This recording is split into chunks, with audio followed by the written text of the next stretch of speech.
नमस्कार विद्यार्थी बंधुगण मु डॉक्टर क्षीरोद चंद्र बेहरा आपण मानकु मोर यूट्यूब चैनल को स्वागत जनाऊँ। विद्यार्थी बंधुगण आपण माने अनुरोध करछंती दरबार काव्यर आलोचना करने निमित्त आपण मानक अनुरोध को सम्मान जणाइବାକୁ जाई मु आज दरबार काव्य संपर्क रे आलोचना करने को जाउछि। दरबार एक अनन्य काव्य मन रखंतु एपरी काव्य रचना करा जाई नाही। यह एकमात्र काव्य सेई वर्गर एकमात्र काव्य कौन एथिरे रहिछि व्यंग आधुनिक व्यंग काव्य पूर्णांग भावे आधुनिक व्यंग काव्य आपण आउ कोठी पाइबे नाही। हुए तो कोठी व्यंग थाई पारे को काव्य रे हास्य रस थाई पारे किंतु यह संपूर्ण भावरे व्यंग को आधार करी रचित होईछि। हास्य नाही व्यंग रहिछि शाणित व्यंग रहिछि शाणित व्यंग एवं यह ही ए काव्यर मौलिकता एवं आधुनिकता। आधुनिक व्यंग आपण एपरी पूर्णांग भावरे ओडिया साहित्यर इतिहास रे पाइबेनी। अतीत रे हास्य रहिछि व्यंग रहिछि किंतु तीक्ष्ण व्यंग श्लेष नुहे व्यंग पूर्णांग भावरे मूलरू शेष जाए व्यंग यार होछि आत्मा। व्यंग सहित आउ दुईटी प्रमुख गुण रहिछि गोटे होछि जातीयता एवं अन्यटी होछि दर्शन। मन रखंतु गोटे होछि जातीयता एवं जातीयतार व्यंगर सृष्टि ये कथाटी आपण माने भल भाव में बुझंतु। जणे निज माटी को निज देश को निज मनीष मान को निज समाज को एते गभीर भाव में भल पाउछि जे तांको प्रति जेते बेले अन्याय होछि अत्याचार होछि शोषण होछि से ताकू सह्य करि पारु नाही। यह ही होछि काव्यभास बा काव्यर आत्मा। तेणु व्यंग पश्चादरे रहिछि एक मानवीय संवेदनशीलता मानववादी दृष्टिकोण। तेणु ए व्यंग समाज संस्कार निमित्त उद्दिष्ट। तेणु दरबार काव्य संपर्क रे आपण माने मुख्यतः तीनोटी प्रश्न पाइबे। गोटे यार व्यंग को नहीं गोटे यार दर्शन को नहीं एवं आउ गोटे यार जातीयता बोध चिंतन को नहीं। जिते जातीयता बोध चिंतन को नहीं कि प्रश्नटी आसे सेते हुए तो आपण माने संशय पड़ जाती जे एथिरे जातीयता बोध केमिति आसिला। तेणु जो व्यंगटी सृष्टि होइछि व्यंग सृष्टि मूल पश्चादरे जातीयता बोध रही एवं सेतिपई बारबाटी दुर्गर कथा कहुछि एवं एक सत्य घटना उपरे ये उपन्यास खंड काव्यटी रचित होइछि। एक सत्य घटना उपरे कौन से सत्य घटना ना 1894 साल अगस्ट मास 29 तारिख रे कटकर बारबाटी दुर्गरे एक उपाधि प्रदान उत्सव आयोजित होइतिला। इंग्रेज शासक मानक द्वारा कुक साहेब द्वारा एक उपाधि प्रदान उत्सव आयोजन करा जाइथिला। एई उत्सव रे काउपुर जमीदार जी भिणई हेबे राधानाथ रायंकर काउपुर जमीदार गोविंद बल्लभ राय को राय बहादुर उपाधि प्रदान करबार थिला एवं खंडपड़ार विशिष्ट पंडित सामंत चंद्रशेखर को महामहोपाध्याय उपाधि प्रदान करा जिबार थिला आयोजन करा जायथिला एवं एथिरे गोविंद बल्लभ राय को उपाधि प्रदान करा जायथिला। कौनसी कारणवशतः सामंत चंद्रशेखर आसी पारि नथिले परवर्ती पर्यायर तांको महामहोपाध्याय उपाधि प्रदान करा जायथिला। तेणु एई जो उत्सवर आयोजन होइतिला एई जो दरबार आयोजन करा होइतिला जाको दरबार कुआहोछि प्रकृति दरबार नामटी परे दियाहैछि। प्रथमे यार नाम थिला बयासिकी बाणी 1896 ଏହା ରଚିତ ହୋଇଛି। 82 ବାଣୀ ପରେ ରାଧାନାଥ ରାୟଙ୍କ ପୁତ୍ର ଶଶିଭୂଷଣ ରାୟ ଅନୁରୋଧ କରିଥିଲେ ଏହାର ନାମ ଦରବାର ଦେବା ପାଇଁ ଏବଂ ତାଙ୍କରି ଅନୁରୋଧରେ ଏ ଦରବାର ନାମଟି ଦିଆଯାଇଛି। ତେଣୁ ଏହି 82 ବାଣୀ ବା ଦରବାର କାବ୍ୟଟି ଏକ ସତ୍ୟ ଘଟଣା ଉପରେ ଆଧାରିତ ଏକ ବ୍ୟଙ୍ଗ କାବ୍ୟ, ବ୍ୟଙ୍ଗାତ୍ମକ କାବ୍ୟ ନୁହେଁ, ବ୍ୟଙ୍ଗ କାବ୍ୟ। ବ୍ୟଙ୍ଗ ରସ ହେଉଛି ଏହାର ଅଙ୍ଗିରସ, ପ୍ରଧାନ ରସ। ତେବେ ସେଇ ଯେଉଁ ସତ୍ୟ ଘଟଣା ଉପରେ ଆଧାରିତ ହୋଇଛି ଏ କାବ୍ୟଟି, ଏ କାବ୍ୟକୁ ନେଇକି ମୁଁ ଯାହା କହିଲି 3ଟି ପ୍ରଶ୍ନ ଆସିଥାଏ ଏବଂ ଏହାର 3ଟି ଦିଗ ରହିଛି। ଆଉ ଗୋଟେ ଗୁରୁତ୍ୱପୂର୍ଣ୍ଣ ପ୍ରସଙ୍ଗ ପ୍ରାୟତଃ ବିଦ୍ୟାର୍ଥୀମାନେ ଭୁଲି ଯାଆନ୍ତି ଯେତେବେଳେ ଏ କାବ୍ୟର ଆଲୋଚନା କରନ୍ତି। ଏଇଟା ଏକ ଗୁରୁତ୍ୱପୂର୍ଣ୍ଣ ପ୍ରସଙ୍ଗ, ମନେ ରଖିବେ ବିଦ୍ୟାର୍ଥୀ ବନ୍ଧୁଗଣ।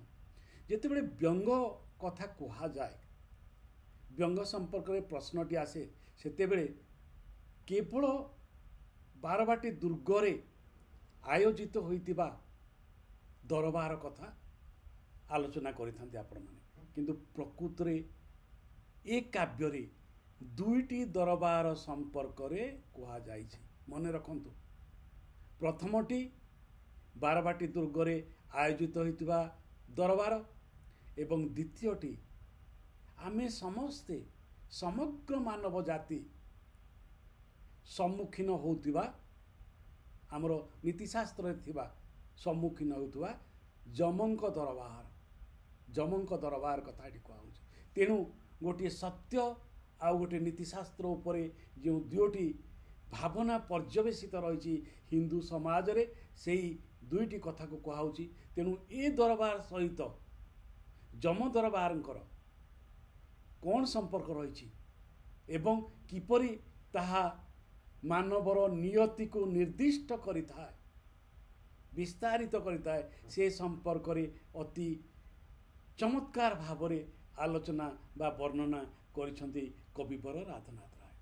ଏହା ସହିତ ମାନବ ଜୀବନର କର୍ମ କ'ଣ, ମାନବ ଜୀବନର ଉଦ୍ଦେଶ୍ୟ କ'ଣ, ମାନବ କ'ଣ କରିବା ଉଚିତ, ସେ ସମ୍ପର୍କରେ ମଧ୍ୟ ଅତି ସଚେତନ ଭାବରେ ଏ କାବ୍ୟରେ ପରାମର୍ଶ ଦିଆଯାଇଛି। ତେଣୁ ଏ କାବ୍ୟରେ 3ଟି ଭାଗ ରହିଛି। ଗୋଟିଏ ଭାଗରେ ବାରବାଟୀରେ ଆୟୋଜିତ ଦରବାର, ଦ୍ୱିତୀୟ ଭାଗରେ ଯମଙ୍କ ଦରବାର ଏବଂ ତୃତୀୟ ଭାଗରେ ବା ଶେଷ ଭାଗରେ ରହିଛି କବିଙ୍କର ଜୀବନ ଦର୍ଶନ। ଏ ଅଳିକ ସଂସାର, ଏ ମାୟା ସଂସାର ସମ୍ପର୍କରେ କବି ନିଜର ମତ ପ୍ରକାଶ କରିଛନ୍ତି। ତେଣୁ ପ୍ରଥମେ ଆସନ୍ତୁ ଶୁଣିବା ଜାତୀୟତା କିପରି ଏଠି ପ୍ରକାଶ ପାଉଛି ଏବଂ ସେଇ ଜାତୀୟତାରୁ କିପରି ବ୍ୟଙ୍ଗ ଭାବନାର ସୃଷ୍ଟି ହେଉଛି।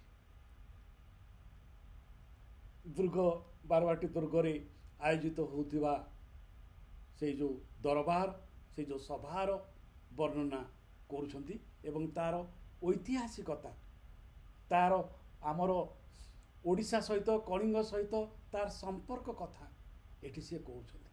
ତେଣୁ ଏପରି ଏକ ଭବ୍ୟ, ରମ୍ୟ, ଗୌରବମୟ, ଗାରିମାମୟ ସ୍ଥାନରେ ଯେଉଁ ଉତ୍ସବଟି ଆୟୋଜିତ ହେଉଛି, ସେଠାରେ ଦେଖ କିପରି ଅହମିକାର ପ୍ରକାଶ ପାଉଛି। ସ୍ଥାନ ପାଇଁ ପରସ୍ପର ମଧ୍ୟରେ ବସିବାର ସ୍ଥାନ ପାଇଁ ପରସ୍ପର ମଧ୍ୟରେ ରାଜାମାନେ ନିଜ ଭିତରେ ତର୍କ କରୁଛନ୍ତି, ସମାଲୋଚନା କରୁଛନ୍ତି, ଝଗଡ଼ା କରୁଛନ୍ତି। ସାଧାରଣ ଭାଷାରେ କହିଲେ ପରସ୍ପର ଭିତରେ କଡ଼ି ତର୍କ କରୁଛନ୍ତି। ସେ କଥା ଏଠି ବର୍ଣ୍ଣନା କରାହେଉଛି। ଐତିହାସିକ ଏ ଦୁର୍ଗ ବାରବାଟୀ, ବୀର ରକ୍ତ ପିଣ୍ଡେ ଗଢ଼ା ଯାର ମାଟି। ଇଏ ହେଉଛି ଜାତୀୟତା, ଇଏ ହେଉଛି ଦେଶପ୍ରେମ, ଏଇଠୁ ସୃଷ୍ଟି ହେଉଛି। ତେଣୁ ଗୋଟେ ଐତିହ୍ୟ ସମ୍ପନ୍ନ ଜାତିର ସ୍ଖଳନ, ମନେ ରଖନ୍ତୁ, ଏକ ଐତିହ୍ୟ ସମ୍ପନ୍ନ ଜାତିର ସ୍ଖଳନକୁ ଏଠାରେ କବି ବରଦାସ୍ତ କରିପାରୁନାହାନ୍ତି, ସହ୍ୟ କରିପାରୁନାହାନ୍ତି। ଐତିହାସିକ ଏ ଦୁର୍ଗ ବାରବାଟୀ, ବୀର ରକ୍ତ ପିଣ୍ଡେ ଗଢ଼ା ଯାର ମାଟି। ବାରବାଟୀ ଜଇଁ ମନସ୍ମୃତି ପତେ, ବାହିଯାଏ ପ୍ରତି ଲୋମେ କାଳସତେ। କାଳେ କାଳେ କେତେ ଦେଖି ସେ ଆସିଲା, ନଶ୍ୱର ନରର ଗରିମାର ଲୀଳା।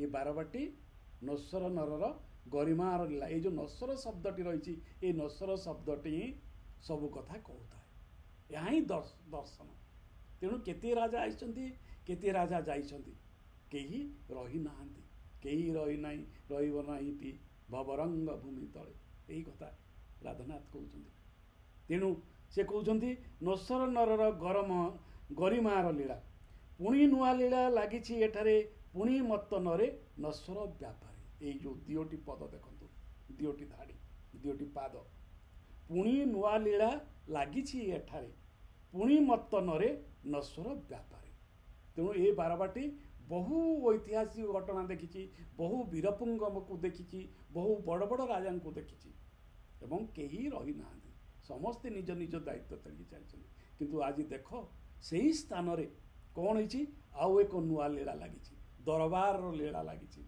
एवं पुणी मत्त निरे मत्त पागल नरे मनीष माने कौन नश्वर व्यापार ये अड़िक क्षणिक व्यापार रे घटना रे निजको व्यस्त रखुछन्ति एठी गोटे पटे जातीयता देश प्रेम अन्य पटे व्यंग पुणी जेतेबेले कहउछन वीर ऐतिहासिक ए दुर्ग बारबाटी वीर रक्त पिंडे गढ़ा जार माटी सेही माटी रे सेही भूमि रे आज नश्वर व्यापारे व्यस्त अछन्ति तेणु ऐतिहासिकता सह जातीयता सह देश प्रेम सह व्यंग को जोड़ी दिया जाइछि तेणु ए होउछि ए व्यंगर विशेषत्व जितेबले ये व्यंग कथा आपण माने आलोचना करेंगे से आउ गोटे दृष्टिकोण आपण माने देखिए ये व्यंग को इंग्राजी साहित्यर पोप ड्राइडेन बायरन एवं स्विफ्ट व्यंग सहित तुलना करा जाइता राधानाथ व्यंग को इंग्राजी साहित्यर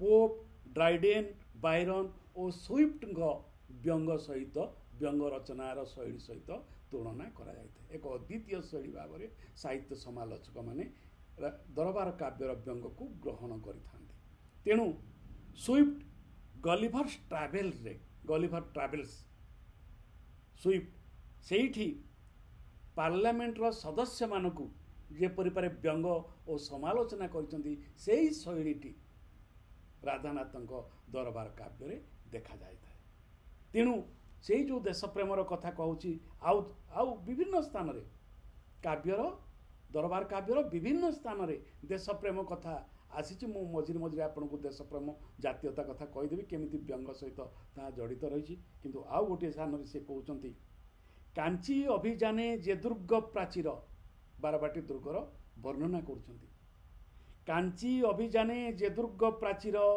वाद्य नादे देई थिला प्रतिगिर जरा जीर्ण बेसे देखे से आज नव्य उत्कलर ए सभ्य समाज मन रखु ये धाड़ीटी निहाती देखिए कौन जरा जीर्ण बेसे देखे से आज किए देखुची बारबाटी दुर्ग जरा जीर्ण होगी देखुची कौन देखुची नव्य उत्कलर ए सभ्य समाज नव्य नुआ उत्कलर नुआ ओडिशार सभ्य समाज केते तलक खसी जाए नैतिकता हीन जीवन किपरि जीउछन्ति से कथा एठारे वर्णना करुछन्ति कवि देखंतु आसंतु देखिबा किपरि से वर्णना करुछन्ति बारबाटी दुर्ग केमती आयोजित होइछन्ति से कहउछन्ति उडई पातका झटकई तास पाएके कुहाटे मने लागे त्रास राजा माने होछन्ति पाइक माने कुहाट मारुछन्ति आस्कंदे आसंती यशो माड़ माड़ चित्रमुंड केते आसंती सुंढाड़ जान बाहन रे लागी अछि धूम पड़ू अछि तम तोप गुडुम गुडुम तोप पड़िकी बंदूक फुटिकी बाजा बाजिकी रोशनी जाड़िकी दिन बेले भी आसंती राजा माने दरबार रे जोग देवा पाई चंद्रातप तले विराजयी मंच चंद्रातप टंगाई चंद्रातप चंद्रातप तले विराजयी मंच महार्द बसन भूषणी सुचंच स्तंभावड़ी पत्रे होइछि मंडन अग्रे धाड़ी दाजे बेत्रासन नीरवे गरबे प्रहरी मालिका देखांती भास्वर अस्त्र विभीषिका उपाधि जड़िते उपाधि जड़ित उपाधि रे आज करिवे जड़ित ये होछि तांकर सबुठारु श्रेष्ठ पद उपाधि जड़िते उपाधि जड़ित उपाधि रे आज करिवे जड़ित तेणु उपाधि ସମ୍ମାନ ପାଇବା ନିମିତ୍ତ ସମ୍ମାନିତ ଲୋକମାନେ କେତେ ବଶମ୍ବଦ ହୋଇପାରନ୍ତି, କେତେ ନିମ୍ନ ସ୍ତରକୁ ଯାଇପାରନ୍ତି, ସେ କଥାର ଦୃଶ୍ୟ ସୃଷ୍ଟି କରୁଛି ଏ ବାରବାଟୀ ଦୁର୍ଗ। ତେଣୁ ଏ ହେଉଛି ସେଇ ବାରବାଟୀ ଦୁର୍ଗର ବର୍ଣ୍ଣନା। ପୁଣି ସେ କହୁଛନ୍ତି, ସମ୍ମାନ ସକାଶେ ଏଡ଼େ ବ୍ୟସ୍ତନର ହାର୍ଦ୍ଦିକ ଏତକ ସାର ପଦ ପାଇଁ ଦେଉଛନ୍ତି ଲୋକେ ସମ୍ପଦ ଉଡ଼ାଇ। ଏଥିପାଇଁ ଲୋକେ ଦିଅନ୍ତି କି ଭଳି ମନୁଷ୍ୟତାହୀନ ସେବା ପିଠେ ବଳି। ମାନବିକତାକୁ ବଳି ପକାଇ ଦେଉଛନ୍ତି ରାଜା ମହାରାଜା ମାନେ। କ'ଣ? ଟିକେ ସମ୍ମାନ ପାଇଁ। କ'ଣ ସମ୍ମାନ? କୌଣସି ସମ୍ମାନ ତାଙ୍କୁ ଦିଆଯାଉ ନାହିଁ। କେବଳ ତାଙ୍କୁ ନିମନ୍ତ୍ରଣ କରାଯାଇଛି ଏ ସଭାସଦ ବା ଏ ସଭାରେ ଆମନ୍ତ୍ରିତ ହୋଇଛନ୍ତି ଯୋଗ ଦେବା ପାଇଁ। ସେତକ ହିଁ ତାଙ୍କର ଆତ୍ମ ବଢ଼ିବାକୁ ପ୍ରକାଶ କରୁଛି। ସେମାନେ କେଉଁଠି ବସିବେ, କ'ଣ କରିବେ? ଦେଖନ୍ତୁ ସେ କହୁଛନ୍ତି ଅତି ଚମତ୍କାର ଧାଡ଼ିଟି, ଏହାକୁ ମଧ୍ୟ ଆପଣ ମନେ ରଖନ୍ତୁ। ଉପାଧି ଲାଳସା ରୂପୀ ମହାବ୍ୟାଧି। ମହାବ୍ୟାଧି ପରି ଯେମିତି କରୋନା ମହାବ୍ୟାଧି ଆସିଥିଲା, ଠିକ୍ ସେମିତି ଉପାଧି ଲାଳସା ଏକ ମହାବ୍ୟାଧି। ଏ ହେଉଛି ସମାଲୋଚନାର ସର୍ବଶ୍ରେଷ୍ଠ ଭାଷା। ଉପାଧି ଲାଳସା ରୂପୀ ମହାବ୍ୟାଧି ହୋଇଛି ସାତ୍ତ୍ୱିକ ଧର୍ମର ବାଦୀ। ସାତ୍ତ୍ୱିକତାକୁ ନଷ୍ଟ କରିଦେଇଛି, ଧର୍ମର ବାଦୀ ହେଇଛି, ପ୍ରତିବାଦୀ ହେଇଛି। ଧର୍ମ ଓ ସାତ୍ତ୍ୱିକତାକୁ ନଷ୍ଟ କରିଦେଇଛି କିଏ? ଉପାଧି ଲାଳସା ରୂପୀ ମହାବ୍ୟାଧି। ଉପାଧି ଲାଳସା ରୂପୀ ମହାବ୍ୟାଧି ହୋଇଛି ସାତ୍ତ୍ୱିକ ଧର୍ମର ବାଦୀ। ଅସାର ଝଟକ ହୋଇଅଛି ସାର, ଭଣ୍ଡତାରେ ବଢ଼ି ଯାଇଛି ପ୍ରସାର। କରୁଛନ୍ତି ଲୋକେ ଉପାଧି ଆଶାରେ ମନୁଷ୍ୟର ପୂଜା ଷୋଡ଼ପ ସଜାରେ। ତେଣୁ ଉପାଧି ଆଶାରେ ଆଜି ମଣିଷ ଭଗବାନ ଭାବରେ ପୂଜା କରୁଛି ଏବଂ ସେ କଥା ଯେ ବଢ଼ି ବଢ଼ି ଚାଲିଛି ଏ କଥା ଆପଣମାନେ ଭଲ ଭାବରେ ଜାଣିପାରୁଥିବେ। ଏହିପରି ଭାବରେ ସେ ଚାଲିଛନ୍ତି ଏବଂ ଦେଖନ୍ତୁ କ'ଣ କରୁଛନ୍ତି। ତୁ ସିନା ଅଢ଼େଇ ଦିନର ଚାକର, ବଡ଼ ସିନା ତୁଇ ରାଜଦତ୍ତ ମାନେ ଆନ ବୋଲେ ମୁହିଁ ଉଚ୍ଚ ବଂଶଧର। କେମିତି ଲାଗୁଛନ୍ତି ନିଜ ନିଜ ଭିତରେ ଝଗଡ଼ା ଲାଗୁଛନ୍ତି ଶାସନ ପାଇଁ, ନିଜର ପ୍ରତିପତ୍ତି ପ୍ରକାଶ ପାଇଁ। ଦେଖନ୍ତୁ, ଲଡ଼ୁ ଲାଗି ଯଥା ଯୁଝୁଥାନ୍ତି ପିଲା। ମନେ ପକାନ୍ତୁ, ବୁଝନ୍ତୁ, ଲଡ଼ୁ ଲାଗି ଯଥା ଯୁଝୁଥାନ୍ତି ପିଲା। ମିଠା ଟିକେ ଖାଇବେ, କ'ଣ ଟିକେ ଚକୋଲେଟ୍ ଟିକେ ପାଇଁ ଯେମିତି ପିଲାମାନେ ନିଜ ନିଜ ଭିତରେ ଯୁଝନ୍ତି, ଝଗଡ଼ା କରନ୍ତି, ଠିକ୍ ସେହିପରି କାହା ସହିତ ତୁଳନା କରୁଛି?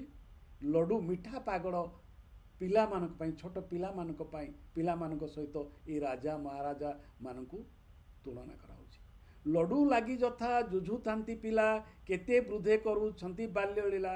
କେହୁ ବୋଲେ ମୁହିଁ ଉଚ୍ଚ ପଦଧାରୀ, ଉଚ୍ଚ ଆସନର ମୁହିଁ ଅଧିକାରୀ। ଆନ ବୋଲେ ମୁହିଁ ଉଚ୍ଚ ବଂଶଧର, ତୁ ସିନା ଅଢ଼େଇ ଦିନର ଚାକର। ବଡ଼ ସିନା ତୁଇ ରାଜଦତ୍ତ ମାନେ, ମାତ୍ର ତୋର କାହିଁ ନାହିଁ ଭୂମି ମାଣେ। ମୋତେ କେ ନ ଜାଣେ ଏମହି ମଣ୍ଡଳେ, ମୋର ଏ ଆସନ କିମ୍ପା ହେଲା ତଳେ। ଦେଖନ୍ତୁ ଏଇଠି ବର୍ଣ୍ଣନାର ସାରାଂଶ ବ୍ୟଙ୍ଗ। ଲଡ଼ୁ ଲାଗି ଯଥା ଯୁଝୁଥାନ୍ତି ପିଲା, କେତେ ବୃଦ୍ଧେ କରୁଛନ୍ତି ବାଲ ଲୀଳା। କେହୁ ବୋଲେ ମୁହିଁ ଉଚ୍ଚ ପଦଧାରୀ, ଉଚ୍ଚ ଆସନରେ ମୁହିଁ ଅଧିକାରୀ। ଆନ ବୋଲେ ମୁହିଁ ଉଚ୍ଚ ବଂଶଧର। ବଂଶକୁ ନେଇକରି କିଏ କ୍ଷମତାକୁ ନେଇକରି ଝଗଡ଼ା ଚାଲିଛି। ତୁ ସିନା ଅଢ଼େଇ ଦିନର ଚାକର, ବଡ଼ ସିନା ତୁଇ ରାଜଦତ୍ତ ମାନେ, ମାତ୍ର ତୋର କାହିଁ ନାହିଁ ଭୂମି ମାନେ। ସମ୍ପତ୍ତି ନାହିଁ, ତୁ ବଡ଼ ହେଲେ କ'ଣ ହେବ? ରାଜା ତୋତେ ରାଜା କରିଦିଆଯାଇଛି, ତୋର ରାଜା ତୋତେ କିଛି ଉପାଧି ଦେଇଛନ୍ତି, ତୋର ଭୂମି, ତୁ ଗରିବଟିଏ। ମୋତେ କେ ନ ଜାଣେ ଏ ମହି ମଣ୍ଡଳେ, ମୋର ଏ ଆସନ କିମ୍ପା ହେଲା ତଳେ। ଆନ ବୋଲେ ମୁହିଁ ପାଇକର ନାହା, ବିପଦେ ରାଜାର ଆଶ୍ରାମର ବାହା। ଏହି ହସ୍ତେ କେତେ ମସ୍ତକ ଗଡ଼ାଇ, କେତେ କେତେ ଗ୍ରାମ ଦେଇଛି ପଡ଼ାଇ। ସଂଗ୍ରାମ ପଦକ ଦେଲେ ମୋତେ ରାଣୀ, ମୋହଠାରୁ ପୁଣି କିଏ ବଡ଼ ମାନି। ତେଣୁ କ୍ଷମତା ପାଇଁ କ'ଣ କହୁଛନ୍ତି? କେତେ କେତେ ଗ୍ରାମ ଦେଇଛି ପଡ଼ାଇ। କେତେ ଲୋକଙ୍କୁ ପଡ଼ି ଦେଇଛି, କେତେ ଗ୍ରାମ ପଡ଼ି ଦେଇଛି, କେତେ ମୁଁ ଧ୍ୱଂସ ସାଧନ କରିଛି, ମୁଁ କେତେ କ୍ରୂର। କ'ଣ ପାଇଁ? ଟିକେ ସମ୍ମାନ ପାଇଁ, ଟିକେ ପଦବୀ ପାଇଁ। ଏ ହେଉଛି ମାନବିକତାର ଭୁଲୁଣ୍ଠିତ କାହାଣୀ। ପୁଣି କହୁଛନ୍ତି, କିବା ଦୁଃଖୀ ରଙ୍କି କୋଟିପତିଏ ଲାଲ ପଗଡ଼ିକି ନ ଡରନ୍ତି କିଏ ମୋତେ ଦେଖି କିଏ ନଭଜେ କମ୍ପକୁ କିଏ ନ ଡରଇ ଉତ୍ପନ୍ନ ତମ୍ପକୁ। ତେଣୁ ଫଣା ଟେକିଥିବା ତମ୍ପ ସାପ ପରି ଏ ସମସ୍ତେ କ୍ଷମତାନ୍ଧ ବ୍ୟକ୍ତିମାନେ ରାଜପରିଷଦ ମାନେ। ତେଣୁ କ୍ଷମତାନ୍ଧ ତମ୍ପ ସାପ କଥା ଏଠି କହୁଛନ୍ତି। ଅହମିକା ମୁଁର କଥା କହିବା। ଦେଖନ୍ତୁ ମୁଁ ଅହମିକା ବାୟୁ ଗ୍ରସ୍ତ ହୋଇ ବ୍ୟସ୍ତେ ମୁଁ କରି ଆହା ମରନ୍ତି ସମସ୍ତେ। ବାୟୁ ଏସିଡିଟି ଶବ୍ଦ ବାୟୁ ଗନ୍ଧ ସହିତ ତୁଳନା କରାହେଉଛି ଏଠି ମୁଁ କାରଟାକୁ। ଅହମିକା ବାୟୁ ଗ୍ରସ୍ତ ହୋଇ ବ୍ୟସ୍ତେ ମୁଁ କରି ଆହା ମରନ୍ତି ସମସ୍ତେ। ଘୋଟିବାରୁ ଘର ରଜରୂପୀ ବ୍ୟାଧି ଉପାଧିରେ ପଡ଼ି ଲୋଡ଼ନ୍ତି ଉପଦି। ରଜ ସପ୍ତ ରଜତମ ରାଜସିକ। ତେଣୁ ଉପାଧି ବ୍ୟାଧି ଆଜି ସମସ୍ତଙ୍କୁ ଗ୍ରାସି ଯାଇଛି। କ'ଣ ହେଉଛି? ଲଭଇ ଲାଞ୍ଚନା ଆହା କେତେ ରୂପେ ପଡ଼ି ଅହମିକା ରୂପୀ ଅନ୍ଧକୂପେ ପିନ୍ଧି ନୂଆ ଚକିଆ ପୋଷାକ ଥକାଏ କହନ୍ତି ମନ ବଡ଼େ ଯାକ। ବ୍ରହ୍ମପନ୍ଥୀ ଚୌଦଗେ ଅଙ୍ଗ ଭଙ୍ଗି କରି ଅହମିକା ବନେ ପ୍ରଜାପତି ପରି। ତେଣୁ ଅହମିକା ବନରେ ପ୍ରଜାପତି ପରି ସେମାନେ ବଢ଼ୁଛନ୍ତି। ଆହୁରି ତ ସେ ଯେଉଁ ଇଂରାଜୀ ପାଠ ଏସବୁ କଥା ଏଠି ବର୍ଣ୍ଣନା ରହିଛି। କିଏ ଇଂରାଜୀ କହୁଛି କିଏ କ'ଣ କିପରି କଥା କହୁଛି ଏଇଠି ଆସିଗଲା। ସସ୍ମିତେ କହି ବଙ୍କା ବଙ୍କା ହିନ୍ଦୀ ସସ୍ମିତେ କହି ବଙ୍କା ବଙ୍କା ହିନ୍ଦୀ ଥରେ ଥରେ କାଶି ସାହେବୀ ଠାଣିରେ ପଛଇ ବଦନ ରୋମାଲ କାନିରେ ପ୍ରକଟାଇ ପୁରା ସାହେବୀ ପଣିଆ ଫରକଟା ଗୋଡ଼େ ହୁଏ ପୁଣିଟିଆ। ସାହେବୀ ହେଇକରି ଫରକଟା ଗୋଡ଼ କରିକି ଗୋଡ଼ ମେଲେଇକି ଛିଡ଼ା ହେଇଛନ୍ତି ଅଙ୍ଗଭଙ୍ଗୀ କରୁଛନ୍ତି। ସାହେବୀ ପୋଷାକ କେହୁ ଅବା ପିନ୍ଧି ସସ୍ମିତେ କହି ବଙ୍କା ବଙ୍କା ହିନ୍ଦୀ ଥରେ ଥରେ କାଶି ସାହେବୀ ଟାଣିରେ ପୋଛଇ ବଦନ ରୋମାଲ କାନିରେ ପ୍ରକାଟଇ ପୁରା ସାହେବୀ ପଣିଆ ଫରକଟା ଗୋଡ଼େ ହୁଏ ପୁଣିଠିଆ। ଇଏ ହେଉଛି ତାଙ୍କର କଥା। ଏବଂ ସବୁଠୁ ବଡ଼ କଥା ଏବେ ଆସିବା ଆମେ ଯମ ଦରବାର। ଇଏ ହେଉଛି ଏ ଦରବାର କଥା। ଯମ ଦରବାର କଥା ଆମେ ଯିବା।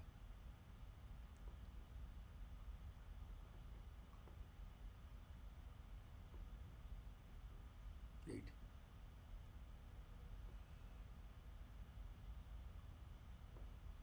ଦେଖନ୍ତୁ ମନେ ରଖନ୍ତୁ। ମଧ୍ୟ କେତେ ଦିନ ମାତର କୁଣିଆ। ଆମକୁ କୁଣିଆ ବୋଲି ସେ କହୁଛନ୍ତି। ଅଢ଼େଇ ଦିନିଆ ସମାଜ ସଂସାର ଜୀବନ ଅଢ଼େଇ ଦିନିଆ। ତେଣୁ ଆମେ ହାଟକୁ ବା କୁଣିଆ ବୋଲି କୁହାଯାଏ। ହାଟକୁ ଆସିଥିବା କଥା କୁହାଯାଏ, ନହେଲେ କୁଣିଆ କଥା କୁହାଯାଇଯିବ। ମର୍ତ୍ତି ପଡ଼ି କାନ୍ଦି ଲୋଡ଼େ ଦୁଧ ଥଡ଼ା ଯିବା ବେଳେ 6 ଖଣ୍ଡି କାଠ ଲୋଡ଼ା। ମଧ୍ୟ କେତେ ଦିନ ମାତର କୁଣିଆ ଏଥିପାଇଁ ପୁଣି ନଅଣ୍ଟେ ଦୁଣିଆ। କେତେ ଦିନ ପାଇଁ ଦର୍ପର ପତାକା ତୋଳି ଦେଉଥିବ ଆଉ ଥିବ ଧକ୍କା। ଏହି ଦରବାର ରୁଣ୍ଡେ ଯେତେ ନର ଏଥିରୁ ଥକାଏ ବର୍ଷକେ ଭିତରେ ଅନ୍ୟ ଦରବାରେ ହେବେଟି ତଲବ ତୁମ୍ଭେ ତହିଁ ଥିବା ନୋହେ ସସମ୍ଭବ। ତେଣୁ ଏଇ ଭିତରୁ ଅଧିକାଂଶ ବର୍ଷେ 2 ବର୍ଷ ନ ପୁରୁଣୁ ଆଉ ଗୋଟେ ଦରବାରରେ ଯାଇକରି ପହଞ୍ଚି ଯାଇଥିବେ। କେଉଁ ଦରବାର ସେଠି କହୁଛନ୍ତି ଦେଖନ୍ତୁ। ଗାଡ଼ି ଘୋଡ଼ା ସେ ଦାରୁଣ ଦର ବାରେ ଯିବା ପାଇଁ ଗାଡ଼ି ଘୋଡ଼ା ଆଦି ଲୋଡ଼ା ହେବ ନାହିଁ। ପାଇକ ସ୍ୱରୂପେ ଆସି ରୋଗନାନା ଦେଖାଇବେ ତଲ ବାର ପରବାନା। ତେଣୁ ରୋଗ ବୈରାଗ ଆସିକରି ପାଇକ ଭାବରେ ତୁମକୁ ଟାଣି ନେଇଯିବେ। ତଲବ ନୁହଇ ୱାରେଣ୍ଟ ସିନା ସେ ୱାରେଣ୍ଟ କହୁଛନ୍ତି। ତଲବ ନୁହଇ ୱାରେଣ୍ଟ ସିନା ସେ ନଦେବ ମାଗିଲେ ମହଲତ ମାସେ କରିଯିବା ପାଇଁ ନୋହେ ବ୍ୟତିବ୍ୟସ୍ତ ଘର ବାଡ଼ି ଜମି ଜମା ବନ୍ଦୋବସ୍ତ। ଆର୍ତ ଦ୍ୱାରା ସୁତ ରୋଦନ ମୁଖର ସ୍ନେହକାରୀ ଜନ ଲୋତକ ଜନର ମୃତ୍ୟୁଶଯ୍ୟା ଅଣ ଚାଷ ଲୀଳାସ୍ଥଳୀ ସେ ଦରବାର ଭୀଷଣ ଦେହଳି ଅଭ୍ରାନ୍ତ ଘଟିକା ଯନ୍ତ୍ର ବାମ କରେ ଭୀମ କାଳଦଣ୍ଡ ଧରି ବାମେତରେ ସେହି ବୈଶ୍ୟାନର ଦରବାର ନିଜେ ପ୍ରେତପତି ସଭାପତି ରୂପେ ବିଜେ। ତେଣୁ ସେଠାରେ କିଛି ଚଳିବ ନାହିଁ। ଆଉ ଏଠି ଯେତେ କର୍ମ କରିଛନ୍ତି ସେ କର୍ମର ସେଠି ହିସାବ ନିକାଶ ହେବ। ସେ କାଳଦଣ୍ଡ ଧରିଛନ୍ତି ବୈଶ୍ୟାନର। କିଭଳି ପୋଷାକ ଲୋଡ଼ା ହେବ ତହିଁ ଲଭିବ ସମ୍ମାନ କେଉଁ ଗୁଣ ବହି। ତେଣୁ ଆଜି ଯେଉଁଠି ପୋଷାକ ପିନ୍ଧୁଛନ୍ତି ବଙ୍କା ବଙ୍କା ହିନ୍ଦୀ କହୁଛନ୍ତି ଠାଣି ଦେଖାଉଛନ୍ତି ସେଠି କ'ଣ ଅଛି? ସେ ଦରବାରରେ କିଛି ନାହିଁ। କିଭଳି ପୋଷାକ ଲୋଡ଼ା ହେବ ତହିଁ ଲଭିବ ସମ୍ମାନ କେଉଁ ଗୁଣ ବହି। ଏ ଦରବାରର ଆସନ ଫରଦ ଚିତ୍ରଗୁପ୍ତ ପାଞ୍ଜି କରିଦେବ ରଥ। ଇଏ ହେଉଛି ଦ୍ୱିତୀୟ ଦରବାର କଥା। ତେଣୁ ଏ ଦରବାରର ଆସନ ଫରଦ ମନେ ରଖନ୍ତୁ। ବାରବାଟୀ ଦରବାର ସହିତ ଯମ ଦରବାରକୁ ଏଇଠି ଏକାଠି ଗୋଟିଏ ପଦରେ କବି ଯୋଡ଼ିଛନ୍ତି। ଏ ଦରବାରର ଆସନ ଫରଦ ଚିତ୍ରଗୁପ୍ତ ପାଞ୍ଜି କରିଦେବ ରଥ। କେତେ ରଚୁ ଅବା ଦୋରଚୁ ସେ ନ୍ୟାୟ ଚରମ ଅଟଇ ଚିତ୍ରଗୁପ୍ତ ରାଜ ପ୍ରାୟ। ଇଏ ହେଉଛି ଦର୍ଶନ। କିଏ ଶେଷ ରାୟ ଦେବ, କିଏ ଶେଷ ନିଷ୍ପତ୍ତି ଦେବ ଜୀବନର, ସିଏ ଦେବେ ଚିତ୍ରଗୁପ୍ତ।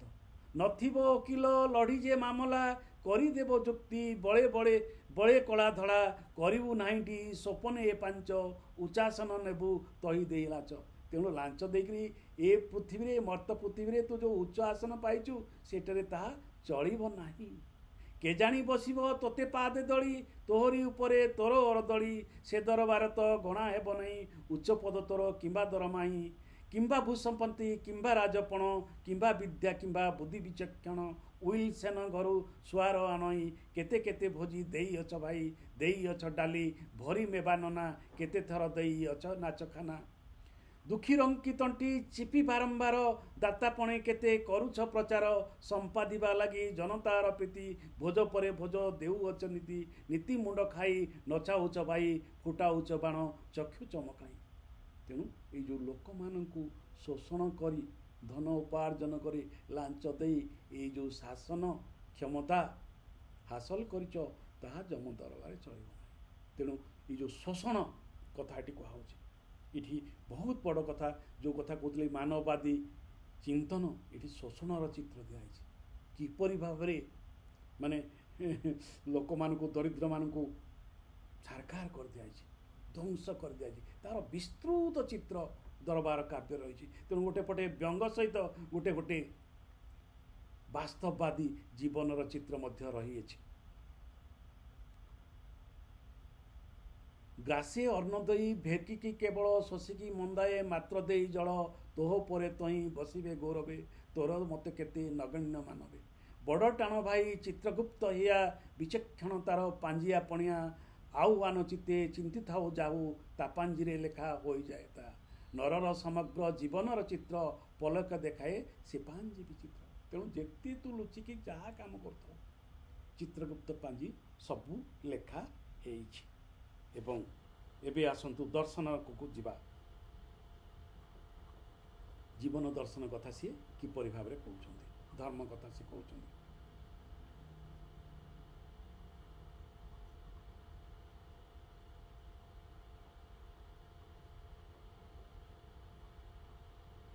ଏଇଠି ଦେଇଛ କି କୂଳ ଧର୍ମେ ଜଳାଞ୍ଜଳି ଆହେ ମୌନ ଶୁଣ୍ଡ ଭୂପାଳ ପଣ୍ଡଳି। ଦେଇଛ କି କୂଳ ଧର୍ମେ ଜଳାଞ୍ଜଳି ବୃଥା କିମ୍ପା ଦେଉ ଅଛ ହିନିମାନ। ସିଂହାସନ କର ସ୍ୱର୍ଗର ସପାନ ଜନ୍ମ ଫଳେ ଲଭି ଅଛ ଅପ୍ରମିତ। ଶକ୍ତି ସାଧିବାକୁ ସଂସାରର ହିତ। ସଂସାର ସାଧନ ନିମିତ୍ତ ତମେ ଆସିଛ, ତମେ ଏ କ୍ଷମତା ପାଇଛ। ତମେ ଆଜି କ'ଣ କରୁଛ? ଜନ୍ମ ଫଳେ ଲଭି ସଂସାର ଅମାପ ଭୋଗି ନାହିଁ କେବେ ଅଭାବର ତାପ।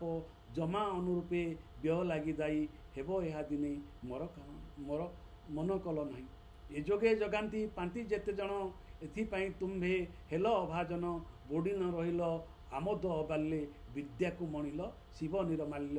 ରକ୍ଷଣ ପାଳନ ଭୋଗ ଏ ଧରାର ତିନି କାର୍ଯ୍ୟ କଲେ ତୃତୀୟକୁ ସାର।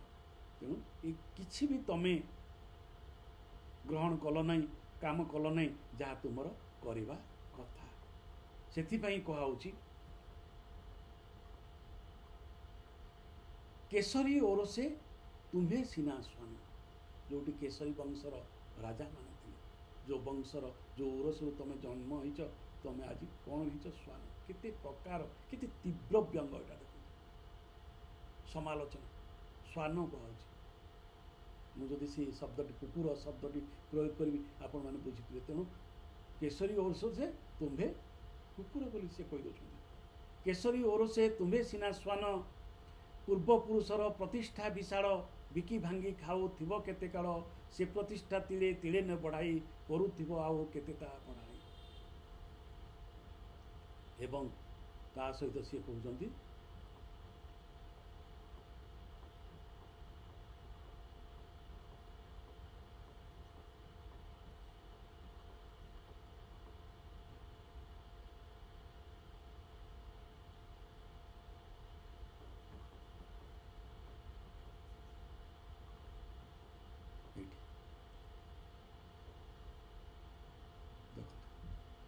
ଏଇଠି ହେଉଛି ତାଙ୍କର ଦର୍ଶନ।